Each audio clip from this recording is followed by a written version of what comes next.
Dan yang menjadi catatan juga bahwa baik dari permohonan 01 maupun 03 ada 3 hakim yang menyatakan dissenting opinion.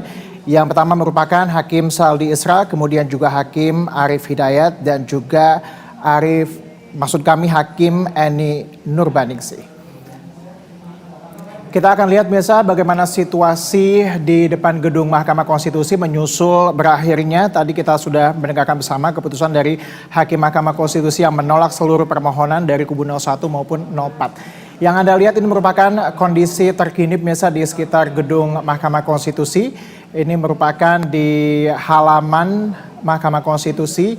Kita lihat bersama bahwa massa masih berkumpul di sana untuk mendengarkan bersama tadi hasil putusan Mahkamah Konstitusi yang baru saja selesai dibacakan untuk permohonan 01 dan juga 03. Ini merupakan visual terkini pemirsa. Ini nampaknya akan ada konferensi pers yang akan disampaikan ini dari kubu 02. Pasca putusan yang sudah dibacakan dan juga hakim sudah menutup jalannya sidang, artinya bahwa sidang ini sudah selesai digelar. Kami akan mengajak Anda pemirsa untuk melihat langsung dan juga melihat kondisi baik di halaman gedung Mahkamah Konstitusi maupun di tepat di depan gedung Mahkamah Konstitusi tempat nanti digelarnya ada konferensi pers dari para pihak terkait, pihak pemohon dan juga pihak termohon yang ada di Mahkamah Konstitusi saat ini.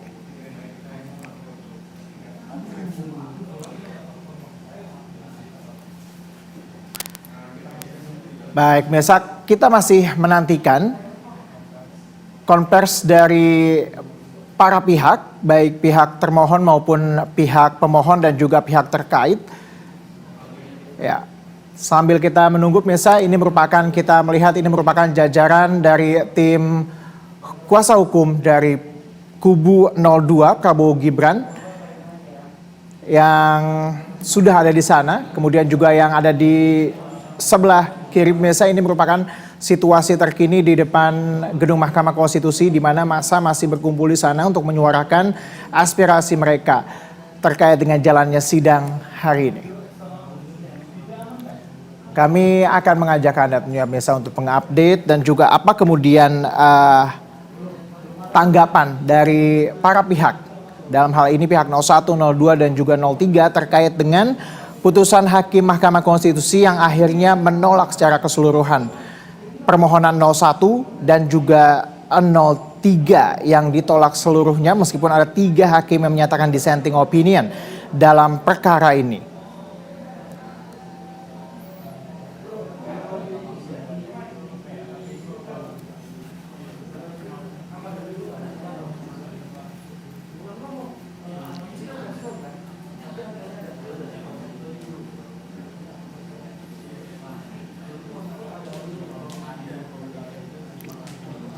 Baik, ini merupakan tim hukum dari pasangan Prabowo Gibran.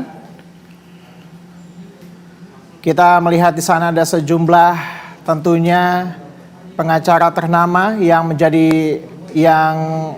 masuk dalam barisan tim kuasa hukum 02 Prabowo Gibran. Kita masih menantikan apa tanggapan dari kuasa hukum 02 Prabowo Gibran terkait dengan Hakim Mahkamah Konstitusi yang menolak seluruh permohonan baik kubu 01 maupun 03 yang artinya mengokohkan hasil dari pemilu 2024. Dalam hal ini Pilpres 2024.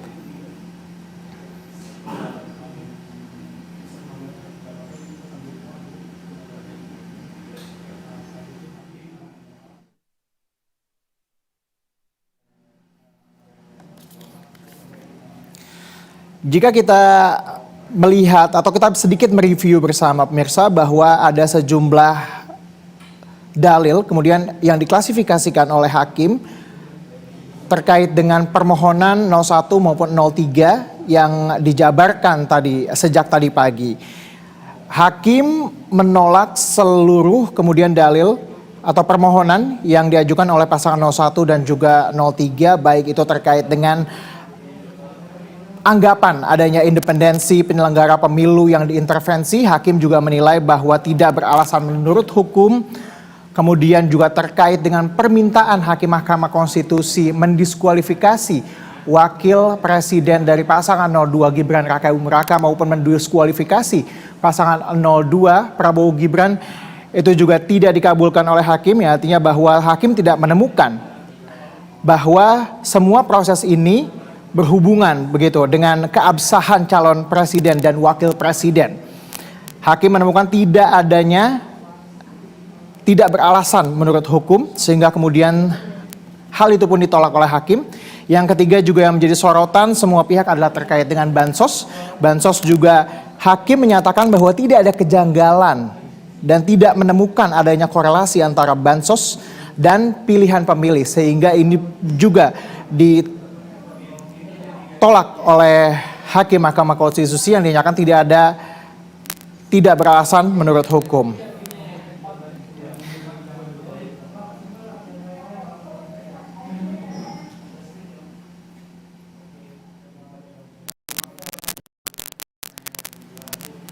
Ya, kita masih menantikan bersama pemirsa bagaimana statement yang akan disampaikan oleh para pihak, baik pihak terkait, pihak pemohon dalam hal ini 0103, pihak pemohon dalam hal ini KPU dan juga Bawaslu, dan juga pihak terkait dalam hal ini pasangan 02.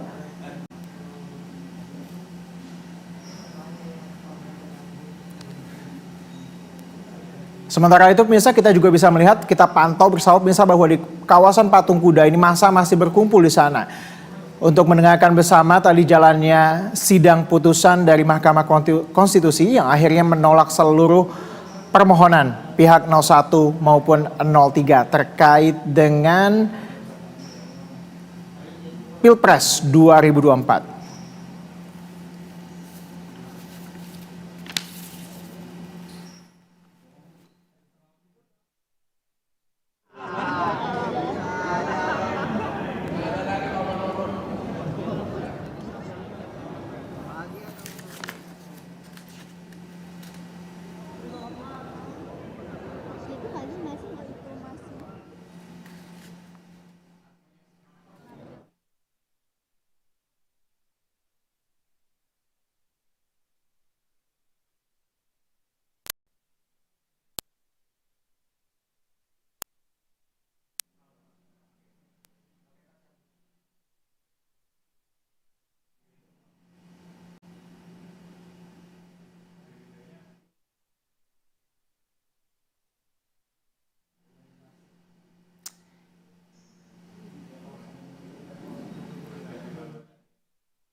Ya, misalnya kita masih menantikan bersama apa statement yang akan dikeluarkan oleh kubu 02 terkait dengan Hakim MK yang menolak seluruh permohonan dari 01 dan juga 03. Ya, misalnya ini merupakan kondisi terkini di sejumlah lokasi.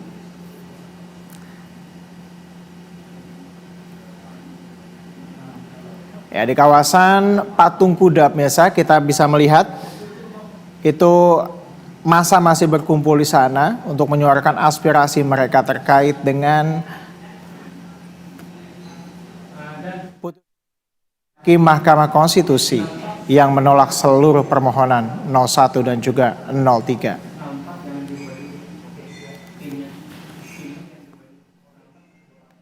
Nampaknya masih menunggu dari media untuk berkumpul sebelum akhirnya menggelar konferensi pers, pernyataan dan juga sikap pandangan dari kubu 02 terkait dengan jalannya sidang hari ini dan putusan Hakim Mahkamah Konstitusi.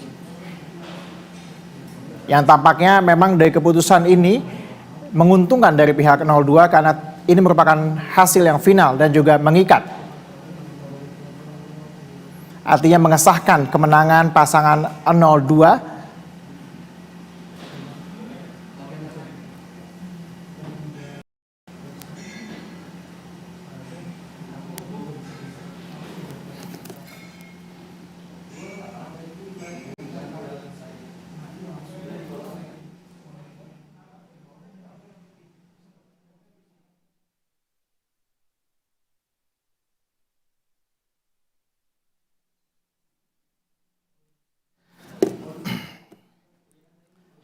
Kita melihat jalannya pemirsa sidang tadi, ini ada 3 hakim menyatakan dissenting opinion, yaitu adalah Saldi Isra, Arief Hidayat, dan juga Eni Nurbaningsih. Namun memang kalau misalnya kita lihat bahkan Hakim Mahkamah Konstitusi tidak mengabulkan terkait dengan pemungutan suara ulang, yang artinya bahwa tidak ada pemungutan suara ulang, hanya ada rekomendasi untuk pemilihan di Kuala Lumpur dan juga berbagai. Baik, kita langsung mendengarkan bersama pemirsa. Ini pernyataan dari kubu 02. Kami tim pembela Prabowo Gibran, kita sama-sama sudah menyaksikan jalannya persidangan tadi dan putusannya sudah kita ketahui, ialah bahwa seluruh dalil-dalil yang dikemukakan oleh pemohon 1 maupun pemohon 2, baik terjadinya kecurangan pemilu, penyalahgunaan kekuasaan, nepotisme, kemudian abuse of power, kemudian penyalahgunaan bansos, penyalahgunaan sirekap, penyalahgunaan PLT kepala daerah, semua dinyatakan oleh mahkamah tidak terbukti dan tidak mempunyai alasan hukum, dan karenanya ditolak oleh Mahkamah Konstitusi. Dan tadi putusannya adalah menolak permohonan pemohon seluruhnya. Jadi seluruhnya ditolak. Dan itu persis yang sudah kami kemukakan sebelum putusan ini, baik oleh Pak Otto Hasibuan, Pak Hotman, saya maupun juga Pak Kaligis, Pak Nikolai, Pak Fahri Bahmid. Kami sudah meramalkan dari awal bahwa kedua pemohon itu tidak mampu untuk membuktikan dalil-dalilnya dalam persidangan, narasi-narasi saja, tapi tidak ada bukti, baik dari keterangan saksi, keterangan ahli, maupun juga dari alat-alat bukti yang dibawa ke persidangan. Bahkan 4 menteri yang diminta oleh pemohon dihadirkan, seluruhnya memberikan keterangan yang bertolak belakang dengan apa yang dinarasikan oleh kedua pemohon. Jadi putusan yang kita dengar sama-sama tadi adalah Mahkamah Konstitusi memutuskan menolak permohonan kedua pemohon seluruhnya. Berarti tindak lanjutnya selanjutnya adalah dilakukan oleh KPU untuk menetapkan pasangan calon terpilih dalam pemilihan umum Presiden Wakil Presiden 2024, yaitu pasangan Prabowo Subianto dan Gibran Rakabuming Raka. Selanjutnya kita juga sudah sama-sama mendengar tadi ada 3 orang hakim menyampaikan dissenting opinion, pendapat yang berbeda, ya, tapi seluruhnya punya pendapat yang hampir sama, dan putusannya menurut mereka pertama adalah meminta seharusnya permohonan dikabulkan sebagian, yaitu dilaksanakan pemilihan umum presiden ulang di beberapa provinsi di tanah air. Tapi satu hal yang tegas adalah bahwa dalam putusan itu, ya, 3 dissenting opinion itu tidak menyinggung sama sekali tentang diskualifikasi, sama sekali tidak ada. Jadi ketiga yang dissenting opinion itu, ya, seharusnya menurut mereka dikabulkan sebagian, diadakan pemilihan umum presiden, wakil presiden ulang di beberapa provinsi, tapi tetap pengikutnya adalah, pesertanya adalah ketiga paslon yang ada. Jadi permohonan kedua pemohon untuk mendiskualifikasi baik Prabowo Gibran dua-duanya ataupun hanya Gibran saja, itu ditolak oleh Mahkamah Konstitusi. Itu yang harus diingat, betul ya. Jadi pencalonan Pak Gibran itu sah, ya, permohonannya ditolak untuk mendiskualifikasi kedua beliau, dan juga dalam pokok perkara juga dalil-dalil yang dikemukakan ditolak oleh Mahkamah Konstitusi. Jadi meskipun ada 3 orang hakim dissenting opinion, tapi itu sama sekali tidak mempengaruhi keputusan Mahkamah Konstitusi, yakni bahwa permohonan kedua pemohonan ditolak seluruhnya oleh Mahkamah Konstitusi, dan dengan demikian perkara ini dapat dikatakan quote and quote dimenangkan oleh Pak Prabowo Subianto dan Pak Gibran Rakabuming Raka. Itu aja penjelasan saya, dan kami atas nama seluruh tim pembela Prabowo Gibran mengucapkan banyak terima kasih kepada para wartawan, sahabat-sahabat wartawan semua yang telah mempublikasikan acara ini sehingga dapat disaksikan oleh seluruh rakyat Indonesia. Dan juga kami menyampaikan permohonan maaf kalau sekiranya selama persidangan ini ada kata-kata yang tidak sepantasnya kami ucapkan. Apalagi sekarang ini masih di bulan Syawal, mari kita saling memaafkan satu sama lain. Dan kami menyampaikan atas nama juga Pak Prabowo Gibran menyampaikan salam hangat kepada seluruh rakyat Indonesia dan terima kasih atas dukungan sebagian besar rakyat Indonesia kepada kedua beliau. Dan hari ini MK menyatakan mensahkan kemenangan beliau dan beliau menjadi presiden dan wakil presiden bagi seluruh rakyat Indonesia, baik yang memilih beliau ataupun yang tidak memilih beliau. Terima kasih banyak. Wassalamualaikum warahmatullahi wabarakatuh. Selanjutnya Pak Oto, Pak Kaligis, Pak Hotman, Pak Habib Hamid, silahkan. Terima kasih teman-teman wartawan semuanya. Pertama-tama kita mengucapkan puji syukur pada Tuhan Yang Maha Kuasa karena hari ini kita sudah berhasil menyelesaikan pemeriksaan perkara perselisihan PHPU ya antara paslon 01, 03, 02 dan KPU. Dan berjalan terus sampai sekarang semuanya kita sehat-sehat semuanya. Dan puji Tuhan juga karena kebetulan hasilnya juga menang kepada paslon nomor 2, yaitu ditetapkannya Prabowo Gibran sebagai Pak Prabowo Subianto sebagai Presiden Indonesia dan kemudian Bapak Gibran menjadi Wakil Presiden Republik Indonesia. Dan terhitung sejak putusan tersebut resmilah dan sahlah bahwa Prabowo Gibran dan Pak Prabowo Subianto sebagai presiden dan Gibran sebagai wakil presiden Republik Indonesia untuk 5 tahun ke depan. Itu dulu pertama ya, selamat ya. Kemudian kemenangan ini bukan hanya kemenangan Prabowo Gibran, bukan hanya kemenangan kami, tentunya ini adalah kemenangan bersama seluruh rakyat Indonesia. Ya, dan kita jadikan itu menjadi kemenangan bersama. Semua konsultasi berjalan, perdebatan berjalan, semuanya berjalan selama ini. Tetapi ketika putusan ini diucapkan, marilah kita bersatu kembali untuk membangun bangsa Indonesia di bawah kepemimpinan Bapak Prabowo Subianto dan Gibran Rakabuming Raka. Teman-teman semuanya, saya ingin memberikan gambaran singkat karena mungkin tidak semua mendengar putusan. Apa gambaran singkat, karena selama ini kita kasih wawancara, apa gambaran singkat sebenarnya putusan daripada Mahkamah Konstitusi ini?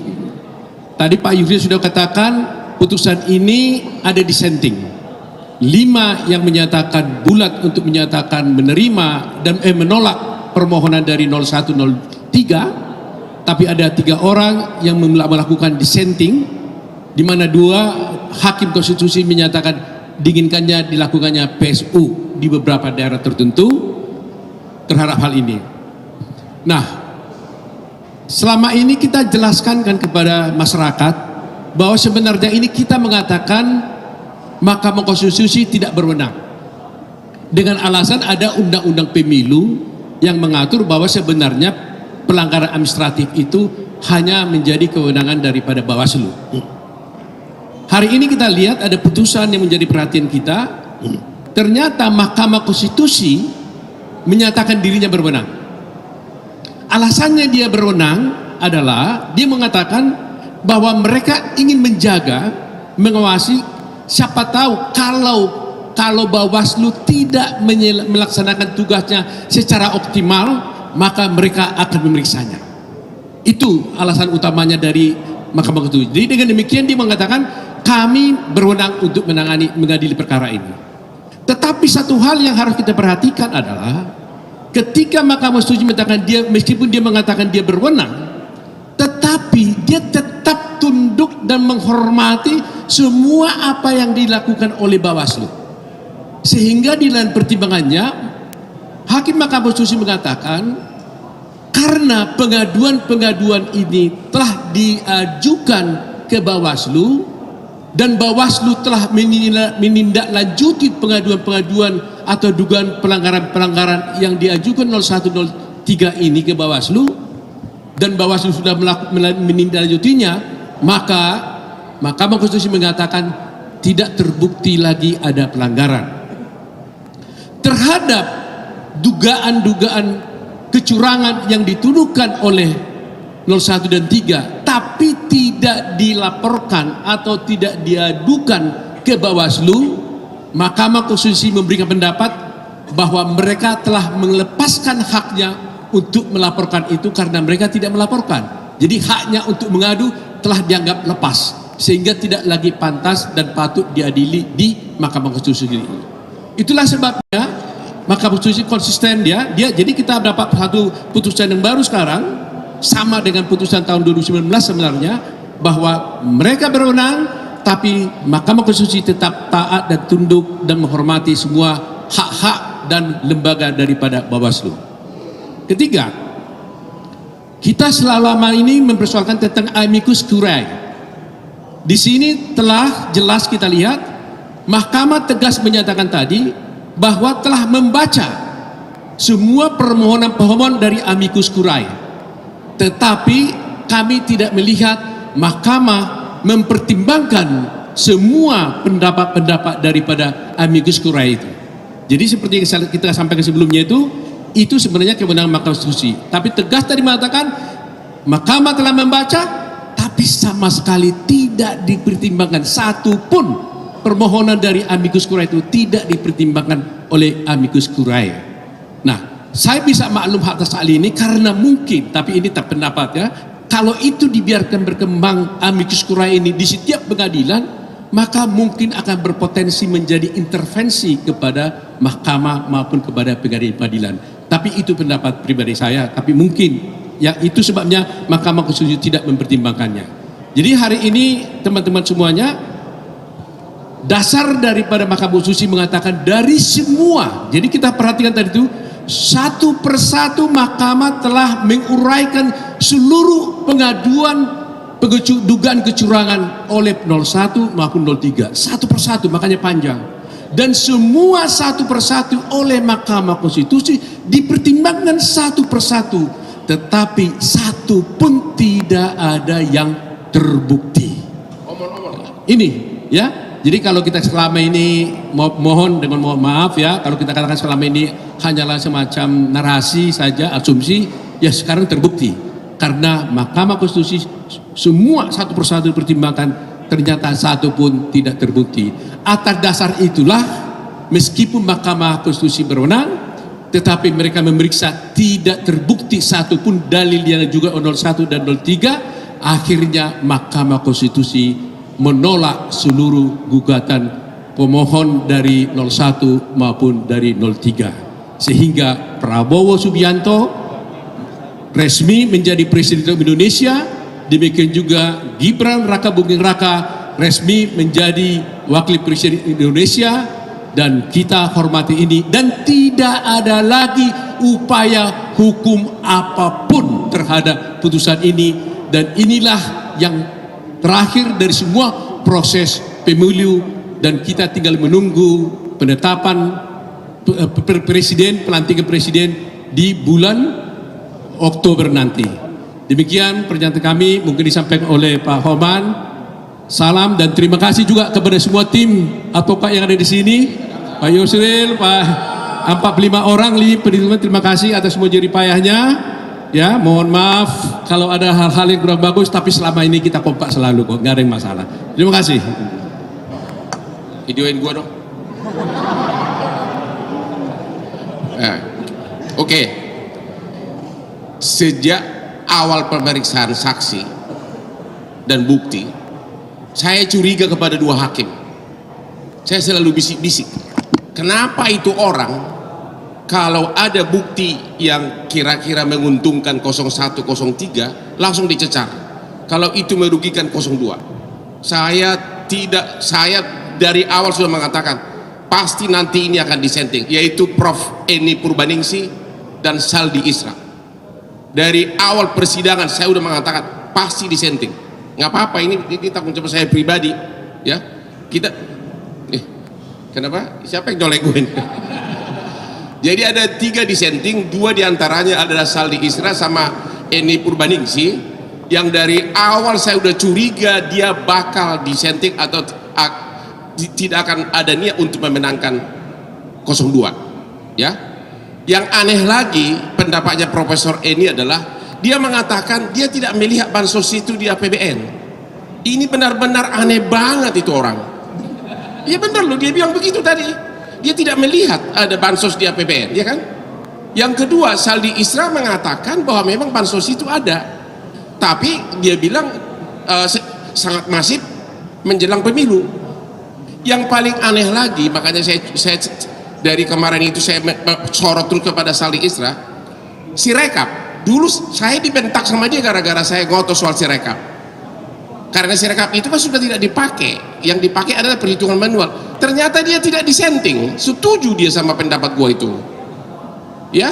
Jadi padahal kemarin gua dibentak, hampir diusir saya dari sidang, ya. Jadi sekali lagi, 2 dari hak yang disenting itu saya curiga dari awal, ya, curiga dari awal, sangat-sangat serius saya udah asal dia bertanya selalu yang mengarah merugikan 02. Apalagi mau ngomong apa lagi ya? Hah? Ya, oke. Pak Kaligis silakan. Saya tidak ngomong banyak, tapi apa yang telah dilakukan oleh ketua dan wakil ketua saya, kita ini solid. Saya sudah bukukan, Anda sendiri lihat. Ini buku saya yang ke-125, judulnya Prabowo Gibran Presiden dan Wakil Presiden 2024, 519 halaman. Katanya si Hotma kasih, ya ada, semua Pak. Nggak ada. Jadi 519 halaman ini buku saya yang ke-125, semua saya dapat dari Pak Yusril, dari Pak itu.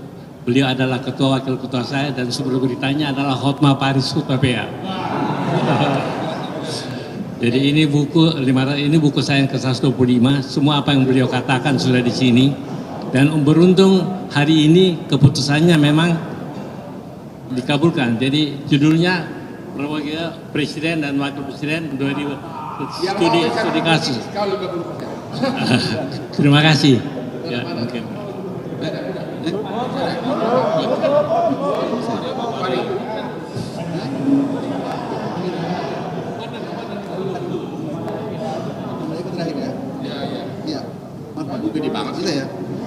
Iya, misi.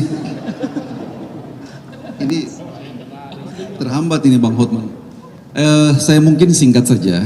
Tadi banyak hal sudah disampaikan pengantarnya oleh Profesor Yusril, kemudian Profesor Otto, sama Bang Hotman, sama Pak Oce Kaligis. Ini salah satu agenda ketatanegaraan yang sangat penting, bahwa hari ini adalah segala perselisihan telah selesai. Dan seperti disampaikan Pak Yusril, selanjutnya KPU akan menindaklanjuti putusan ini dengan agenda pelantikan Presiden dan Wakil Presiden yang secara konstitusional itu dilangsungkan nanti pada tanggal 20 Oktober 2024. Itu satu hal. Yang kedua, putusan perkara 01 dan 02 hari ini putusan yang sangat maju sebenarnya. Sangat majunya karena kenapa? Selama ini yang seolah-olah diasumsikan bahwa Mahkamah Konstitusi sebagai mahkamah kalkulator, faktanya itu Mahkamah Konstitusi ternyata mengadili hal-hal yang secara kualitatif sebenarnya. Jadi seluruh pertimbangan hukum yang dikemukakan tadi itu semua kualitatif. Tidak ada sama sekali yang sifatnya kalkulatif. Seperti misalkan disampaikan dalam dissenting oleh Yang Mulia 3 Hakim Konstitusi tadi. Jadi Mahkamah Konstitusi pada dasarnya sudah melakukan itu. Ada lompatan besar yang sudah dilakukan. Itu yang kedua. Yang ketiga, hal yang sangat maju adalah perbaikan tata kelola pemilu itu telah dieksplisitkan dalam putusan itu sendiri. Jadi dalam putusan MK itu ada mandat konstitusional yang diberikan kepada DPR untuk perbaikan tata kelola melalui revisi Undang-Undang 7 2017. Kemudian diperintahkan kepada KPU untuk memperbaiki tata kelolanya, Bawaslu untuk memperbaiki tata kelolanya. Jadi semua itu dikirimkan melalui putusan MK hari ini. Jadi bagi kita ini adalah satu putusan yang sangat maju, salah satu putusan yang sangat progresif di samping memang pada dasarnya menolak permohonan pemohon secara keseluruhan. Jadi permohonan pemohon itu sebenarnya bukan karena mahkamah tidak berwenang. Mahkamah berwenang mengadili perkara ini, tetapi pemohon gagal dalam membuktikan seluruh dalil-dalil, seluruh permohonan pemohon secara keseluruhan. Dengan demikian kami menganggap bahwa seperti yang kami katakan, setiap perkara ada akhirnya, maka hari ini merupakan puncak dari seluruh perselisihan yang terjadi selama ini. Dengan demikian, marilah kita bersama untuk membangun bangsa dan negara. Terima produk pemilu ini yang telah disahkan melalui putusan Mahkamah Konstitusi hari ini sebagai satu kemenangan bangsa, satu kemenangan rakyat secara keseluruhan. Hari ini Prabowo Gibran sebagai Presiden Republik Indonesia bukan lagi menjadi partai koalisi, tapi pada dasarnya menjadi Presiden untuk seluruh rakyat Republik Indonesia. Mungkin itu yang saya sampaikan pada kesempatan hari ini. Terima kasih.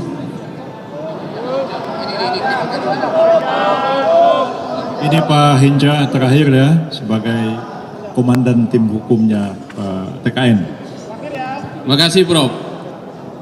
Rekan-rekan media, masyarakat Indonesia dimanapun Anda berada, kami dari TKN Prabowo Gibran, khususnya tim Eko yang bertanggung jawab untuk bidang hukum dan advokasi, mengucapkan terima kasih yang tak terhingga kepada seluruh warga Indonesia dimanapun berada yang mengikuti kasus ini sejak awal sampai hari ini. Ini adalah kemenangan kita semua. Yang kedua, saya ingin atas nama TKN Prabowo Gibran menyampaikan terima kasih yang tak terhingga kepada tim advokasi ini, tim lawyer kita yang dipimpin oleh Prof. Yusril, Prof. Otto, Prof. Oce, Bang Hotman, Bang Fahri dan kawan-kawan semua, Maulana Bungaran, yang tak bisa saya sebut satu demi satu, yang luar biasa, kerja tuntas, selesai hari ini dan hasilnya maksimal. Atas nama Prabowo Gibran, kami mengucapkan terima kasih untuk teman-teman semua. Kepada rekan-rekan media, saya ucapkan sekali lagi terima kasih. Dengan demikian, tugas kami telah selesai, pesta demokrasi siklus 5 tahunan selesai, piring yang kotor sudah kita cuci, kita kembalikan ke tempatnya agar 5 tahun yang akan datang pesta demokrasi datang lagi dan kita siap untuk berpesta lagi. Terima kasih. Ada dua aspek hukum tadi saya kelupaan gara-gara saya dicubit dari belakang.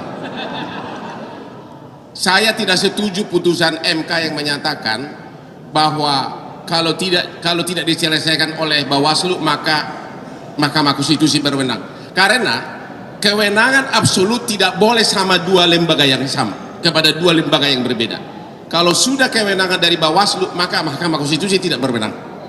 Tidak ada dalam hukum acara dua lembaga berwenang atas hal yang sama. Itu jelas-jelas total salah dari segi hukum acara. Yang kedua tadi Pak Arief mengatakan, ini benar-benar pengakuan loh. Pak Arief salah satu yang disenting. Dia mengatakan memang pelanggaran itu baru gejala, bukan tuntas terbukti. Dia bilang gitu.